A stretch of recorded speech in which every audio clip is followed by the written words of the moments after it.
Hello à tous, ici Thomas Gibaud et bienvenue dans un nouvel épisode de Rêve pas petit. Rêve pas petit, c'est le podcast qui te pousse à te créer une vie de dingue, celle dont tu rêves vraiment. Chaque semaine, je partage avec toi des pépites glanées précieusement au cours de 10 années de coaching et de centaines de personnes que j'ai pu accompagner. Nous allons décortiquer ensemble les compétences clés à maîtriser et les barrières classiques à éviter pour se rapprocher de la vie qui te fait vibrer. Dans Rêve pas petit, j'accueille aussi des personnalités incroyables qui ont osé rêver grand. Ils te partageront les clés de leur réussite pour que tu puisses les appliquer à ton tour, à tes propres rêves. Bref, Rêve pas petit, c'est un joli mix entre action et introspection pour que plus jamais on ne te dise « Rêve pas petit ».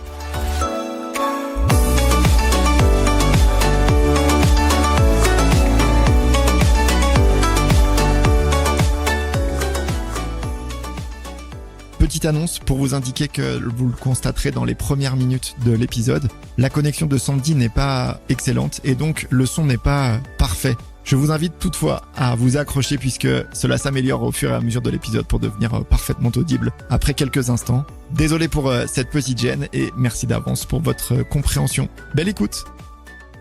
Salut à tous et bienvenue dans ce nouvel épisode de Rêve pas petit.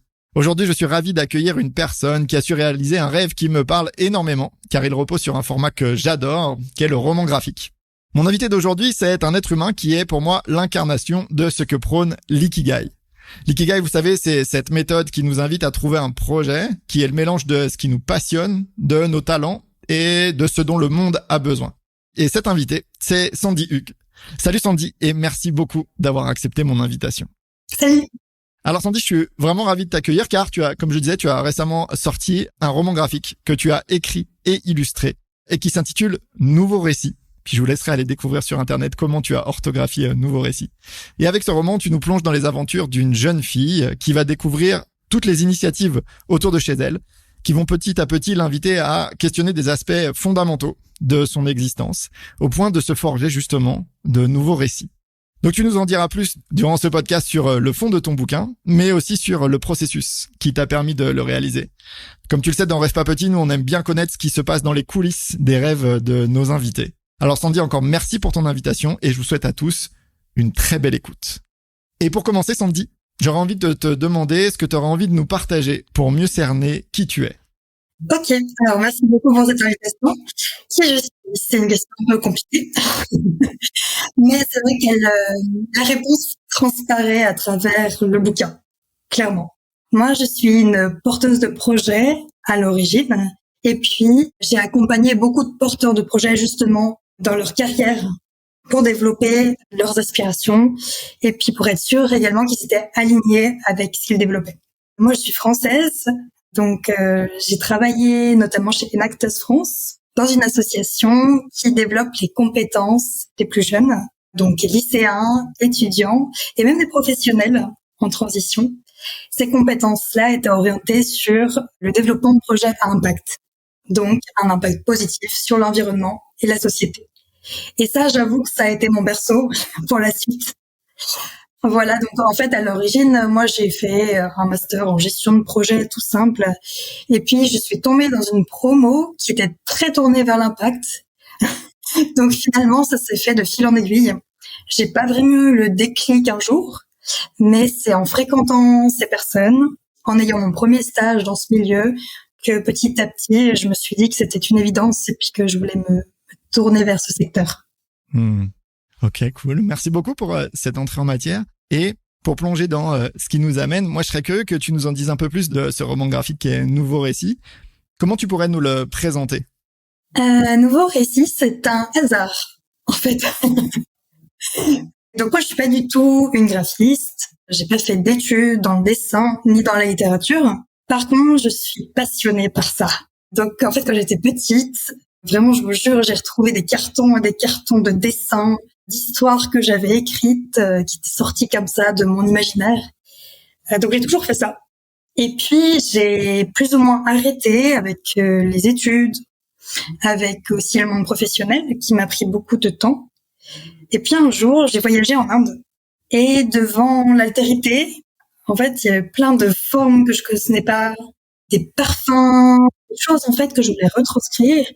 Mais là, le dessin est revenu comme un support pour m'exprimer sur tout ce que je ressentais à ce moment-là. Et donc, j'ai repris le dessin. Et puis, l'opportunité de déménager en Suisse s'est présentée. Et je me suis dit, mais tiens, en discutant avec mon copain notamment, j'avais envie de faire un projet en fait artistique par rapport à la Suisse. Mais je savais pas encore trop sur quoi. Et je disais un peu à tout le monde, ouais, je vais faire une BD sur la Suisse, suivez-moi, suivez mes aventures. Et en fait, en arrivant en Suisse, j'ai cherché du travail, évidemment, comme toute personne qui arrive dans un nouveau pays, je crois. Parce qu'en fait, mon compagnon travaillait déjà à Berne. C'est pourquoi on est. Et puis, moi, je suis suivie, donc, avec ce goût de l'aventure. Et moi, je voulais travailler dans le secteur de l'impact, évidemment. C'est quelque chose sur lequel j'ai toujours été assez engagée et ferme. Je voulais pas trouver un travail qui n'est pas d'impact positif. Donc, je restreins fortement les possibilités de trouver du travail. Sachant qu'ensuite, je me suis rendu compte que c'était pas trop développé, ce secteur-là. En tout cas, ça manquait cruellement de visibilité. Donc, j'ai dû un peu fouiner et chercher les porteurs de projets à impact pour me faire un réseau. Donc, j'ai beaucoup participé à des événements de networking. J'ai un peu stocké sur les réseaux pour trouver des contacts intéressants, des gens qui faisaient des podcasts, etc. Et puis, de fil en aiguille, j'ai rencontré finalement plein de porteurs de projets qui avaient un projet dans l'impact, social ou environnemental, ou les deux. Et puis, ça a fait comme un déclic dans ma tête. Et je me suis dit, mais j'ai rencontré tellement de porteurs de projets. En fait, l'idée, ça va être de faire une BD sur ces porteurs et porteuses de projets engagés. Voilà, du coup, c'est un peu le concours des circonstances qui a fait que... Et j'ai trouvé l'idée assez intéressante et pertinente. Ça me faisait rencontrer plein de gens. Et puis surtout, ça donnait de la visibilité à ces personnes et à leurs rêves, à leurs projets. Donc, ils en avaient vraiment besoin. Trop cool. Et moi, je suis hyper intéressé à ce que tu nous en dises plus, Sandy, sur... moi, je vois dans mes coachings, il y a beaucoup de personnes qui me formulent ce qu'ils rêveraient de faire. Et puis, ils sont pas totalement experts sur le sujet ou c'est pas leur métier, etc. Puis moi, j'entends ça dans ton discours qu'il y avait l'envie de la BD, mais mine de rien, c'est ni ton job, ni tes pros de ça. Et comment t'as fait pour surpasser un peu ce que dans mon monde, on pourrait appeler le syndrome de l'imposteur, là, sur mais attends, mais pourquoi moi, Sandy, je pourrais prétendre à créer une BD? Comment t'as vécu ça et peut-être comment t'as fait pour le dépasser jusqu'à commencer à écrire et dessiner? Alors, c'est une question hyper intéressante, merci. C'est vrai qu'au début, quand je me suis lancée dans le projet, je pensais pas du tout à est-ce que je suis légitime ou pas. C'est que en le faisant au fur et à mesure que c'est intervenu. Donc au départ, je disais juste à tout le monde que j'allais faire une BD. Et puis en dessinant, en fait, je me disais mais mince, en fait, peut-être que ça va me plaire. En fait, c'est pas assez bien, c'est pas assez beau, c'est pas assez professionnel. Mais en fait, je pense que j'ai réussi à dépasser ça plus ou moins. Je pense qu'on le dépasse jamais vraiment à 100%. Mais j'ai réussi au moins à être OK avec ça grâce aux personnes qui m'ont soutenue et que je ne connaissais pas à l'origine. Ça, c'est important parce que ce qui m'a vraiment rempli, c'est... Alors, certes, les proches sont importants parce que ils vont me soutenir de manière inconditionnelle. Mais pour dépasser le syndrome de l'imposteur, comme tu l'as appelé, il faut le soutien de personnes qu'on connaît pas à l'origine et qui vont se rallier au projet. Pour moi, c'était vraiment quelque chose qui avait beaucoup de valeur. Et j'en ai eu, du coup, en arrivant notamment dans l'écosystème du Hub Neuchâtel. J'ai rencontré plein de porteurs et porteuses de projets, ou pas forcément, des indépendants, par exemple, qui étaient inspirés par ce que je faisais, et puis qui ont accepté d'être bêta-testeurs. Donc, ils ont eu un chapitre, 2, 3, ils m'ont fait le retour.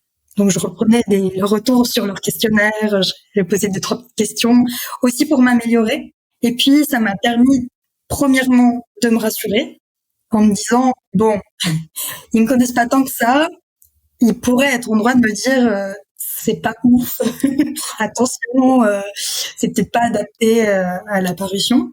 Mais non. En fait, il y en a beaucoup qui m'ont dit que ça avait eu un impact sur eux, ou que ça éveillait leur curiosité, ou que ça leur apprenait des choses. Et ils le lisaient souvent avec des enfants aussi.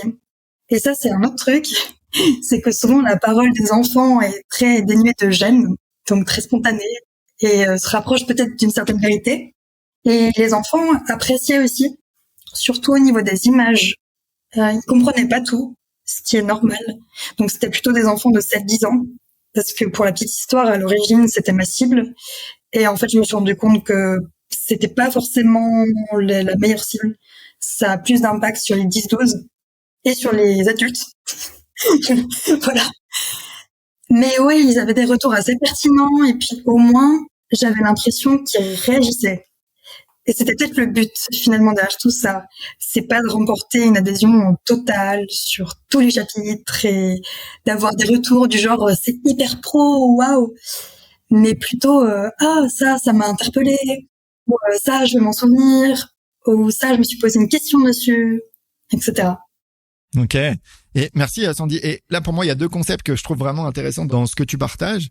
Et le premier c'est c'est un sujet sur lequel il y a eu beaucoup d'études qui ont été faites et à quel point notre capacité à se mettre en mouvement vers quelque chose qui nous passionne, il peut être décuplé dès lors que on s'engage auprès des autres. C'est-à-dire qu'il y a une grosse différence entre je me dis à moi-même le soir en me couchant que cette BD elle me ferait trop envie et l'engagement il est tout autre quand je le rends explicite, c'est-à-dire je le mets dans le monde et puis il y a des gens qui s'attendent à ce que ce projet-là avance. Donc pour moi c'est ça aussi qui s'est passé et à quel point dès le début tu as été capable de prendre une sorte d'engagement plus ou moins grand, etc. Mais mine de rien, c'était plus que de toi à toi, c'était de toi aux autres. Et je suis curieux de comment tu observes que ça a impacté ta capacité à te mettre en mouvement. Clairement, c'est quelque chose sur lequel j'ai beaucoup réfléchi. Quand on écrit un bouquin, je pense que déjà, on a envie de l'écrire pour soi à la base. Sauf que moi, j'ai eu déjà cette expérience quand j'étais un peu plus jeune. Je devais avoir 15 ans. Et moi, comme j'ai dit, j'avais toujours aimé écrire et dessiner, mais aussi écrire. Et donc, à mes heures perdues, j'écrivais un roman un peu fantastique, avec des personnages incroyables qui voyageaient dans les mondes parallèles. Et puis, ça m'a fait un manuscrit de 100 pages. Et puis, j'ai rencontré un éditeur, parce que je faisais un projet à l'époque au lycée ou au gymnase pour l'auditoire suisse, qui nous mettait en relation avec le monde de l'édition, etc. Et puis, je lui ai soumis mon manuscrit. J'ai jeté mon bébé dans la mare, en gros. Et étonnamment, l'éditeur m'a pris au sérieux. Il m'a dit, OK, je viens de faire un retour par mail, sois patiente. Et en fait, j'ai eu un retour. Il m'a pas menti. J'ai reçu ce mail de sa part qui me disait que le manuscrit avait beaucoup de potentiel, mais que on sentait que ça manquait de maturité dans le message qui était transmis. Pourquoi je dis ça? C'est que 10 ans plus tard, quand j'ai voulu réaliser ce projet artistique, j'ai repensé à ça et je me suis dit, ouais, à l'époque, j'avais pas de message à transmettre à des gens. Je voulais juste créer un truc pour moi m'évader, qui me faisait du bien à écrire, mais je le destinais pas à être lu par d'autres. Je voulais pas forcément que ça ait de l'impact chez d'autres. Donc, la perspective dans laquelle j'ai fait la BD était complètement différente. Et dès le début, j'ai essayé de collaborer avec des gens, en fait, dans ce projet. Et c'est ça aussi qui m'a motivée. C'est que dès le début, je m'engageais pas que pour un projet qui me concernait moi, mais j'impliquais les autres. Et c'est comme si c'était un cercle vertueux où dès que tu commences à impliquer 1, 2, 3 personnes, t'as un peu des redevabilités, mais pas dans le sens contrainte. Vraiment dans le sens, j'ai envie que ces gens-là, ils soient contents d'avoir contribué à ce truc-là et puis de le porter vraiment jusqu'au bout. Parce qu'en fait, je porte pas mon petit bébé, je porte l'engagement de tout le monde. Ouais, carrément. Et je pense que c'est vraiment le mot que je trouve vraiment puissant, c'est même si ça pique, même si c'est inconfortable, même si c'est en dehors de notre zone de confort, comment on peut se forcer à certaines étapes de notre rêve à se rendre redevable de son avancée auprès d'autres pour justement que ce soit pas que auprès de nous qu'on ait à se raconter une histoire de non mais j'étais fatigué, etc. Ouais, merci de partager ça, Sandy. Et l'autre élément que je trouvais intéressant d'explorer avec toi là dans ce que tu disais, c'est à quel point tu n'as pas attendu la fin de ton projet pour commencer à donner, à voir là où tu en étais, comment tu as mis des gens dans le processus au plus tôt afin de collecter du feedback, valider que ça allait dans le bon sens, pouvoir t'ajuster. Moi, dans mes mots, en coaching, en entreprise, on appelle ça de l'agilité, être capable de très rapidement montrer des bouts de trucs de notre rêve en vue de collecter du feedback et de l'ajuster et de certainement pas attendre la fin et les 500 heures qu'il a fallu pour que tu réalises le livre pour te faire entendre que dès le début, en fait, ça marche pas. Ouais, ça a été quoi ta démarche à toi pour mettre ça en place? Alors pour moi, c'est quelque chose qui était assez évident parce que dans la gestion de projet, je me suis très vite positionnée dans le monde des startups à impact. En fait, j'ai fait mon stage de fin d'études dans une startup qui s'appelle Mille et un mots et qui est juste incroyable. En fait, eux, ils ont développé un programme d'accompagnement à destination des familles défavorisées pour que l'enfant puisse disposer d'un vocabulaire assez fourni, de manière à ce que des inégalités ne se créent pas tout de suite dès l'entrée à l'école. Et ça, en fait, ça se teste comme tout modèle. Ça se teste auprès des bénéficiaires, tout simplement parce qu'en fait, on propose un projet qui répond pas forcément à un besoin ou à un problème que nous-mêmes on rencontre. Donc, c'est important d'aller valider qu'on soit bien aligné avec ces bénéficiaires parce qu'on n'est pas eux. Donc, on n'a pas forcément conscience de la manière dont ils ont de voir le monde, d'aborder ces problèmes eux. Et peut-être que la solution qu'on propose est pas du tout adaptée, en fait. Donc, on va avoir des hypothèses à valider. Et après, moi, j'ai un peu toujours gardé ce truc de valider les hypothèses. Enfin, c'est de l'entrepreneuriat, hein, finalement. Où, voilà, tu vas venir avec un minimum viable product, MVP. Donc, c'est vraiment le premier truc de base que tu peux servir à tes bénéficiaires. Et après, tu l'améliores grâce à ces gens qui vont, en fait, utiliser ce produit. C'est une approche, je trouve, qui est plus intelligente plutôt que d'imposer quelque chose aux bénéficiaires. Et enfin, pour moi, c'est vraiment aussi une approche de bénéficiaire, pas de client. Donc, en fait, on cherche à résoudre un problème de société en apportant une solution. Et chez Enactus, on disait aussi, c'est la continuation, en fait, de ma carrière d'entrepreneur. Chez Enactus, la mentalité, c'était, il faut pas tomber amoureux de ta solution. Il faut tomber amoureux de ton problème. Parce que si tu es amoureux de ta solution, le problème, c'est que tu vas vouloir absolument qu'elle se concrétise. Même si c'est pas la bonne solution au problème que tu avais identifié. Alors que si tu pars du problème, tu vas essayer de trouver toutes les solutions possibles pour être sûr que le problème est vraiment résolu. Et là, c'est la bonne démarche. Voilà, mais du coup, encore une fois, il faut tester pour être sûr. Alors que si tu imposes ta solution, bah, t'as pas besoin de la tester, tu l'imposes. Trop bien. Merci pour ça, Sandy. Et après avoir évoqué le volet de comment tu t'es structuré d'un point de vue processus, on va dire, si je puis dire, pour faire avancer ton bouquin, moi, je suis curieux aussi. Je consomme beaucoup de BD et de romans graphiques. Et donc, moi, ça me rend hyper curieux de comment concrètement tu t'y prends pour produire un roman graphique. Est-ce que tu commences par faire les dessins? Est-ce que tu commences par avoir ta trame narrative? Puis après, tu te poses la question de comment j'illustre ça. Moi, ça me rend hyper curieux que tu nous en dises un peu plus. Ok. Ouais, avec plaisir. Du coup, je pense que chaque personne, enfin, chaque artiste a une manière différente de procéder. Et c'est hyper intéressant justement de recouper ces différentes façons de procéder et d'échanger un peu les expériences. Pour ma part, comme j'ai pas fait d'études, je crois que je n'étais pas forcément influencée par une manière de faire ou une autre. Et je me suis un peu jetée dans le grand bain, un peu avec cette idée de test là, test, adaptation que j'ai mentionné avant. Sauf qu'au départ, c'était juste de moi à moi.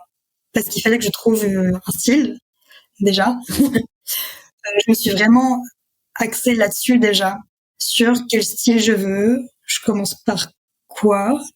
Et d'ailleurs, j'avais au départ l'ambition d'utiliser la tablette graphique. Pourquoi? Parce que en fait, sur Instagram, moi je consomme beaucoup de contenu dessus, artistique, et on voit de plus en plus du graphisme pur, notamment dans les BD. Donc je m'étais dit, et la boucle est bouclée avec le syndrome de l'imposteur, si je fais ma BD à la tablette graphique, je serai légitimée. Sauf que, donc j'ai ouvert mon compte Insta, j'ai fait plusieurs publications montrant ce que je faisais de manière autodidacte sur la tablette graphique. C'était chouette, les gens adhéraient et tout, mais moi je me suis rendu compte que ça me plaisait pas, parce que j'avais pas cette sensation du crayon dans la main, et puis du rendu un peu aléatoire qu'il y avait sur la feuille.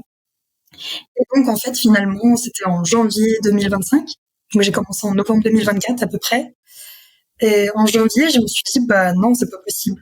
Je vais reprendre mes crayons et puis je vais tester l'aquarelle et ça me ressemblera davantage.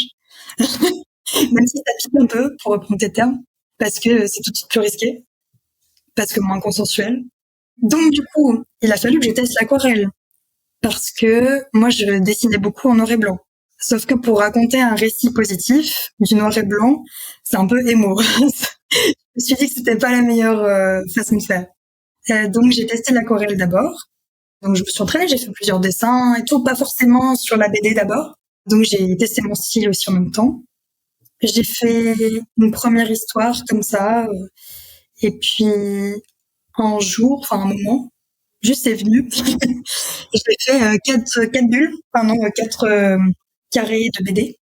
Et puis mon copain m'a dit «Oh waouh, ça te ressemble ça». Et là je me suis dit «Ok, j'ai trouvé mon style». Donc, maintenant que j'ai trouvé le style, il faut le rendre en histoire. Et donc j'ai commencé à interviewer les porteurs et porteuses de projets parce que je voulais absolument partir de la réalité pour raconter cette histoire. Je voulais en fait que la fiction puisse se raccrocher à quelque chose de concret pour que les gens après comprennent qu'il s'agit de vrais projets, que c'est dans la société, que ça tient pas au rêve. Non, les porteurs de projets sont bien existants et puis ils ont déjà mis en place des choses pour changer la société. Maintenant, c'est au lecteur d'aller se renseigner, quoi. Trop bien. Et combien de temps t'as pris le processus de création de bout en bout au final? Alors, à partir du moment où j'ai commencé à dessiner les premiers carrés de BD, ça m'a pris 6 mois. Ok. Ce qui est plutôt, je trouve, assez rapide quand même pour produire ça là. Bravo. Merci. Après, il a fallu aussi revenir constamment auprès des porteurs de projets. Donc, j'étais assez synthétique dans la manière de faire. L'idée, c'était vraiment d'avoir un message clair et puis de le faire valider par le ou la porteuse de projet que j'avais abordé. J'allais en amont sur le terrain. Il y en a certains qui m'ont invité. Par exemple, Cyclo, qui est une entreprise de mobilité douce qui utilise le vélo avec plusieurs services, des transports de personnes, donc plutôt des balades, quoi, des livraisons et des transports de matières organiques ou de déchets. En fait, ils m'ont invité à venir voir une collecte de déchets. Donc j'avais mon petit vélo qui m'a été gentiment prêté par eux. Et puis je suivais le gros vélo cargo qui reprend les déchets. Et en vrai, c'était super fun, hein. On parle de déchets, mais c'était trop bien.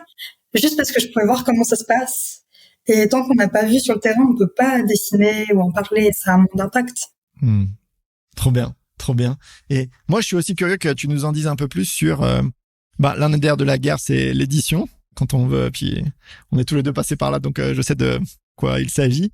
Et moi, je serais intéressé que tu nous parles du fait que toi, tu as eu recours au financement participatif. Et donc, en quelques mots, comment ça naît, ça? À quel moment du projet tu te soucies de ça? Bref, et je t'invite peut-être à nous le partager d'un mode de s'il y a des gens qui nous écoutent et qui se disent mine de rien, ça pourrait m'aider, quels conseils tu pourrais leur donner et comment toi, tu as aménagé ça? Ouais. Moi, depuis le début, je savais que j'allais faire du crowdfunding. Je pense que c'est important, en fait, dès le départ, comme pour tout projet, d'avoir un modèle économique défini. Parce que une fois qu'on a fait le travail, qu'on s'est engagé auprès de partenaires, et puis que finalement on se rend compte qu'on n'a pas les thunes pour concrétiser, c'est juste tellement dommage. Donc moi j'avais fait un devis avec un certain nombre de pages une fois que j'avais mon prototype. Donc voilà, cette fameuse période où j'ai commencé à trouver mon style, ça m'a permis de faire une planche. Et à partir de cette planche, après j'ai pu me projeter sur l'ouvrage complet et faire un devis auprès d'une imprimerie que j'avais trouvée qui me semblait avoir des valeurs plutôt écologiques dans la manière d'imprimer, donc papier recyclé et énergie solaire. Donc il s'agit de Villa Graphique, qui est une imprimerie à Neuchâtel et qui a un label Prime Eco. Ok. Donc une fois que j'ai fait ça, j'avais le devis, donc j'avais un ordre de grandeur de ce qu'il allait me falloir pour m'auto-éditer. Et puis, la campagne, je l'avais prévue depuis le départ auprès de ma communauté. J'avais commencé à former en amont. L'idée, c'est pas d'arriver comme un cheveu sur la soupe en mode « Coucou, j'ai un projet, et puis j'ai trop d'argent ». En fait, il faut vraiment pouvoir fédérer des gens autour de ce projet. L'idée, c'est quand même d'inspirer à la base. Donc, de partager un minimum toutes les étapes de création, d'engager les personnes dans tout ce processus, même s'ils dessinent pas, même s'ils sont pas forcément partenaires, certainement qu'ils sont intéressés par un aspect ou l'autre du projet. Donc c'était surtout par les réseaux, par Instagram. Et puis en vrai, c'est-à-dire que j'avais à cœur à voir les gens régulièrement prendre un café, m'intéresser aussi à leur projet. Enfin, c'est toujours du donnant-donnant. Pour moi, c'est juste inconcevable de vouloir prendre sans donner en retour, même si ce qu'on donne en retour, c'est du temps, par exemple, ou de l'attention. Et donc, du coup, j'ai constitué un peu cette communauté, et puis je leur ai dit dès le début, je vais faire une campagne de crowdfunding pour éditer, voilà, en l'occurrence, c'était 200 exemplaires. Et donc, comme ça, je les ai un peu préparés, et avec eux à réactiver quand j'ai mis en place la campagne, sachant que j'ai fait moi sur We Make It, qui est une plateforme de financement participatif qui est suisse, mais il y en a d'autres françaises, si des Français nous écoutent. Ulule, KissKissBankBank sont les plus connus. Après, moi, ce qui m'a bien plu, c'était aussi le système des contreparties. C'est-à-dire que les gens, en me finançant, pouvaient choisir un cadeau. En fait, je sais qu'il y a des personnes qui faisaient des cadeaux très simples, du genre une carte dédicacée, signée par l'auteur, ou un moment passé avec l'auteur, l'autrice du bouquin. Moi, j'ai proposé des apéros dessins, et puis évidemment BD.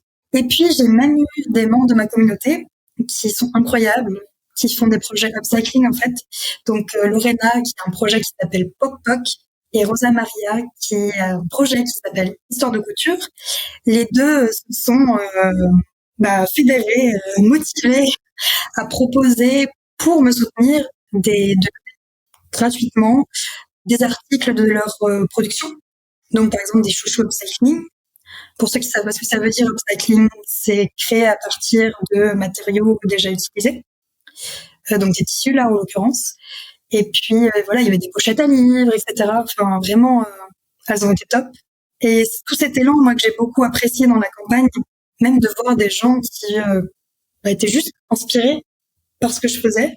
Et le mieux, c'était aussi de voir que, en fait, tous ces gens donnaient pas forcément des sommes monstres, mais que mis bout à bout, en fait, j'ai réussi à atteindre mon objectif et que c'est vraiment un microcosme de la vie, quoi. Une petite contribution à leur échelle font que ça permet à quelqu'un de réaliser son rêve. Trop cool. Et je me permets cette question, elle est peut-être un peu intrusive, mais moi je trouve intéressant d'avoir une idée de ce que ça représente, juste de financer un rêve. Donc, est-ce que tu serais OK de nous partager concrètement combien il t'a fallu en fait pour arriver à publier et éditer 200 exemplaires de nouveaux récits? Oui, bien sûr. Alors moi, il m'a fallu 3500 francs. C'est une somme que je trouve assez modeste. Enfin voilà, c'était atteignable. C'était le but aussi, parce qu'on peut rêver. Mais j'adore le titre du podcast parce que c'est aussi, faut pas rêver petit, mais quand même, il faut rêver réaliste pour ne pas être déçu. Donc du coup, j'avais quand même sizé l'objectif de manière à être plus ou moins sûre que j'étais pas à côté de la plaque. Ouais, ok. Donc j'étais partie de ce défi finalement. Et puis je me suis dit, ok, donc 200 exemplaires, ça me paraît juste. Si j'arrive à écouler tous les 200 exemplaires, après on rêvera un peu plus grand. Mais déjà, faisons ça comme ça. Pas demander trop aux gens aussi d'un seul coup. Voilà. Et puis, le petit tips, c'est que je pense que dans toute campagne de crowdfunding, il faut aussi avoir des moyens un peu de côté. C'est-à-dire une petite enveloppe où on dit, si jamais il y a besoin d'un coup de boost, je peux injecter quand même dans la campagne.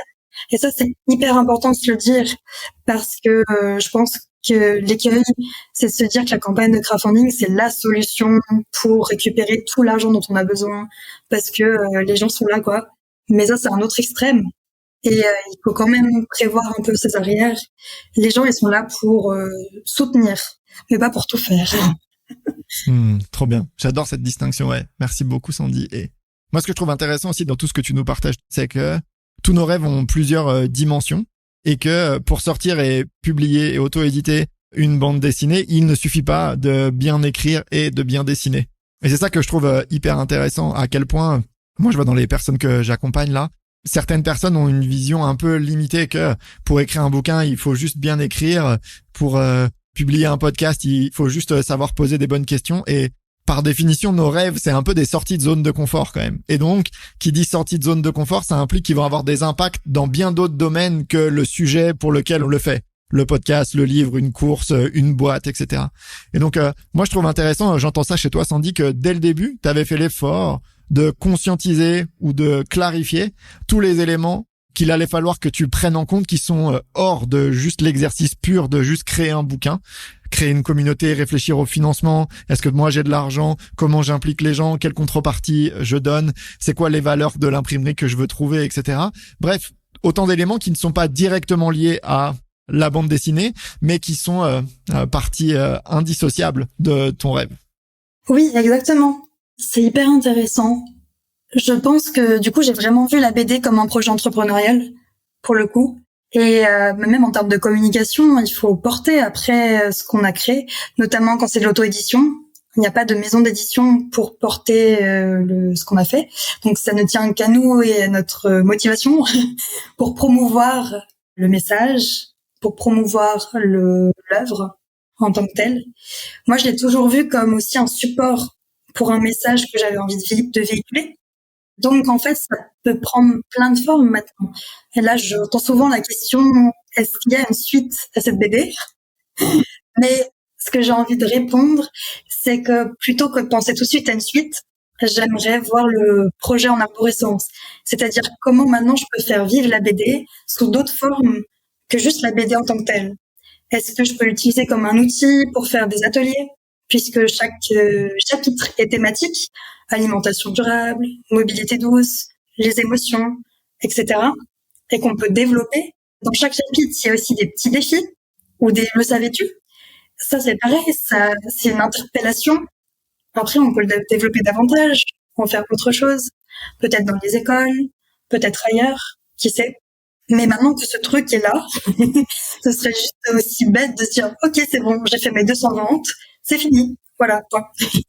Je pense qu'il y a toujours une continuation. Et puis, il y a un principe que j'aime beaucoup dans l'entrepreneuriat durable, c'est de voir en fait tout ce qu'on produit comme faisant partie intégrante du cycle de la vie, de la nature. Dans la nature, quand l'arbre il produit une pomme, quand la pomme pourrit, c'est pas fini. Après, il y a des petits vers qui vont venir la grignoter, ça va se transformer en matière organique, et puis ça va après être le terreau d'un nouvel arbre. Et là, c'est la même chose pour la BD. C'est-à-dire qu'il n'y a pas de fin directe. La BD pourra être le terreau pour de nouvelles choses, comme je disais, des ateliers, etc. Trop bien. Merci beaucoup. En tout cas, au-delà même de ce que toi tu peux en faire, moi je te partage que quand j'ai fini de lire ta BD, je me suis dit, oh la vache, ça me donnerait trop envie de réfléchir à quoi ressemblerait le bouquin que j'ai sorti dans un format BD, tu vois. Puis je me suis dit, en te voyant avancer comme ça, je me suis dit, donc pas moi, évidemment, parce que là pour le coup, c'est ni quelque chose qui me fait envie, ni le talent, mais de réfléchir à quoi ça ressemblerait que de transposer ce livre en format BD. Donc déjà, merci pour ça. Ça a planté au moins cette graine. Et pour le dernier tronçon de cette conversation, moi, il y a un exercice que j'aime pas mal dans Rêve pas petit, c'est j'ai envie de te partager une dizaine de concepts et tu dois me donner ta vision ou ta définition de ce concept en une phrase maximum. Donc, pas de long blabla, juste une phrase autour de 10 concepts que je trouve liés à Rêve pas petit. Ça te va? Ok, ça me va. Cool. Le premier, c'est le rêve. Ce n'est pas parce qu'un rêve est réalisé qu'on doit s'arrêter de rêver. Pas mal. La vie. Et certains vivent dans le passé, d'autres dans le futur, ou pour le futur, et d'autres vivent dans le présent. Je pense juste qu'il faut pas se poser de questions. Tout on veut vivre. La mort. C'est bien dommage qu'on meure, mais c'est le cycle naturel des choses. Le bonheur. Ah, qu'est-ce que le bonheur? Est-ce qu'on doit vraiment courir après le bonheur tel qu'il est décrit dans la société? La peur. Cultivons la peur. C'est un sentiment, ou non plutôt une émotion archaïque, et elle a sa raison d'être. L'apprentissage. L'apprentissage, c'est un voyage de tous les jours. Les autres. Sans les autres et la relation qu'on peut avoir à eux, je pense qu'on serait des bêtes sauvages. La solitude. Parfois, des moments de solitude peuvent être bénéfiques pour prendre du recul sur les choses. Le succès. Le succès peut être vu de différentes manières. Notre société veut qu'il soit dans l'argent ou dans la popularité, mais peut-être que c'est juste se sentir bien dans sa peau. Et enfin, la connaissance de soi. C'est comme les sables mouvants. On évolue tellement qu'on se connaît jamais vraiment, mais on peut au moins se rapprocher de son enfant intérieur, peut-être. Merci beaucoup pour ça, Sandy. Et pour conclure ce podcast, à la lumière de tout ce que tu as vécu dans cette expérience avec Nouveau Récit, ça serait quoi l'invitation que tu aurais envie de faire aux personnes qui nous écoutent? Je les inviterais à toujours être curieux de comment pourraient être les choses autrement. C'est-à-dire que avec les publicités, avec les réseaux sociaux, on nous donne souvent une image très prédéfinie des choses. On nous enlève la faculté de penser par nous-mêmes. Mais en fait, quand on est enfant, on imagine tellement de choses. On en vient à penser qu'on a des amis imaginaires ou des dragons, des fées qui nous tournent autour. Mais pourquoi on pourrait pas avoir ça à l'âge adulte? Et c'est ça qui nous manque, je pense, pour avoir l'élan de créer de nouveaux projets et de penser la société autrement. En fait, on a peur de ça. On a peur du changement quand on devient grand. Alors que quand on est petit, c'est limite quelque chose qui nous motive. On n'a pas ce sentiment-là. Donc, osez vous engager, osez penser à avoir des idées et surtout, n'ayez pas peur que ces idées puissent se transformer en projet. Merci infiniment, en tout cas, pour ce temps avec toi, Sandy. C'était un plaisir de te découvrir et puis d'évoquer tout ce processus autour de Nouveau Récit. Évidemment, je vous mets en description de l'épisode le lien vers tout ce que vous pouvez retrouver avec Sandy et notamment Nouveau Récit. Encore un très grand merci. Belle suite avec ce projet, Sandy, et à très bientôt. Merci beaucoup, Thomas. Au revoir.